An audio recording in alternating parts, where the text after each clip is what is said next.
साथीहरु नमस्कार। आजको भिडियोमा 12 मल्टिप्लर बोर्डको कनेक्सन कसरी गर्ने भन्ने बारेमा बताउन गइरहेका छौं। सबभन्दा पहिले हामीले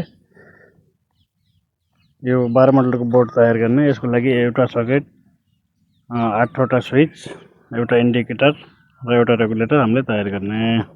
स्विचहरु फिटिङ गर्दाखेरि हामीले चाहिँ सबै स्विचहरु सिधा गरेर फिटिङ गर्ने। स्विच सकेटहरु राम्रोसँग हामीले फिटिङ गरिसकेपछि अब हामी यसको कनेक्सन गर्न गइरहेका छौं। यसको कनेक्सन गर्नको लागि हाम्रो एउटा इन्डिकेटर, एउटा रेगुलेटर, एउटा चाहिँ हाम्रो 3 पिन युनिभर्सल सकेट रहेको छ। हाम्रो चाहिँ यस बोर्डमा 6 वटा स्विचहरुको मात्र काम थियो, त्यही भएर हामीले 6 वटा स्विच मात्र लगाएका छौं। स्विच बोर्डको पछाडितिर हेर्दाखेरि हाम्रो यहाँ स्विचहरु फिटिङ भएको छ। यो चाहिँ इन्डिकेटर हो।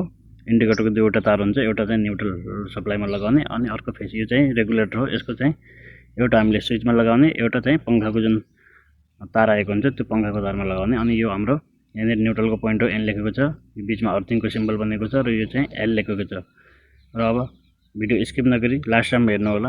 अब हामीले 1.5 mm को वायर लिएका छौं। यसलाई हामीले स्विचसम्म नापेर यसलाई छिलेका छौं र छिलेपछि अब हामीले जुन स्विचको तल्लो भागको जुन यो स्क्रूहरु छ यसलाई चाहिँ हामीले वायर जाने हिसाबले लुज गर्ने। जतिवटा पनि हाम्रो यो स्विचहरु लागेको छ यसरी नै हामीले सबैमा यो चाहिँ स्क्रूहरु हामीले लुज गर्ने। लुज गरिसकेपछि अब हामीले जुन यो छिलेको तार हामीले नापेका छौं र यो तारलाई हामीले चाहिँ यसरी लास्ट वाला स्विच देखि हामीले यसरी कनेक्सन गर्ने। कनेक्सन गर्दाखेरि चाहिँ हाम्रो जो तारहरु यताउता छरिनु भएन, यो चाहिँ एकदम क्लियरली हिसाबले हाम्रो कनेक्सन हुनु पर्दछ। हामीले टेस्टरले यो लास्ट वाला पोइन्ट कनेक्ट गर्यौं। अब यसपछि हामी अर्को स्विचलाई पनि टाइट गर्ने छौं।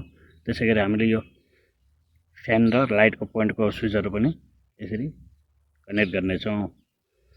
अब हामीले यो कनेक्सन गर्दाखेरि चाहिँ सबै स्विचहरु जति पनि हामीले स्विचको पोइन्टहरु खोलेका थियौं सबैलाई हामीले एक एक गरेर हामीले टेस्टरको मद्दतले हामीले टाइट गर्ने। टाइट गरिसकेपछि अब जुन रेगुलेटरको बच्यो यसमा लाइन र लोड लेखेको हुन्छ। जुन लाइन लेखेको छ रेगुलेटरको तारलाई हामीले स्विचमा टाइट गर्ने। अब यो लाइन लेखेको छ र यसलाई हामीले स्विचको माथिल्लो पोइन्टमा जोड्ने छौं।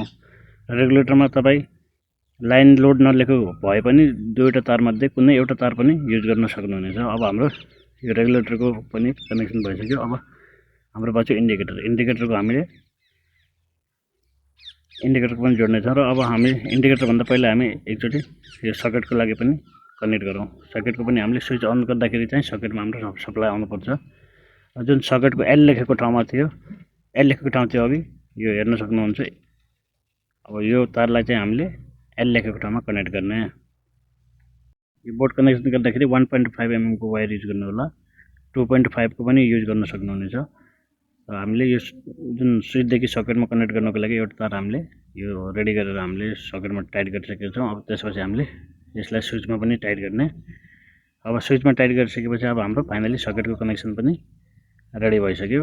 अब त्यसपछि अब हाम्रो इन्डिकेटर कनेक्सन बच्छ। इन्डिकेटरको लागि हामीले अब यो जुन दुईवटा तारहरु देखिएको छ, यो एउटा तारलाई चाहिँ हामीले छिलेर चाहिँ जुन तल हामीले छिलेर फेस बनेको थियो त्यो फेस वायरमा कनेक्ट गर्ने। यसलाई डाइरेक्ट सप्लाई रेगुलेटरमा पुग्छ र रेगुलेटरको अर्को तार चाहिँ यो एन लेखेको ठाउँमा पछि बिजुलीको जुन मेन वायर हामीले जोड्ने छौं त्यो वायरसँग कनेक्ट गर्ने। र यो स्विच बोर्डको चाहिँ मेन कनेक्सनको लागि यहाँहरुले कमेन्ट गर्नु होला, हामी फुल भिडियो बनाउने छौं। धन्यवाद।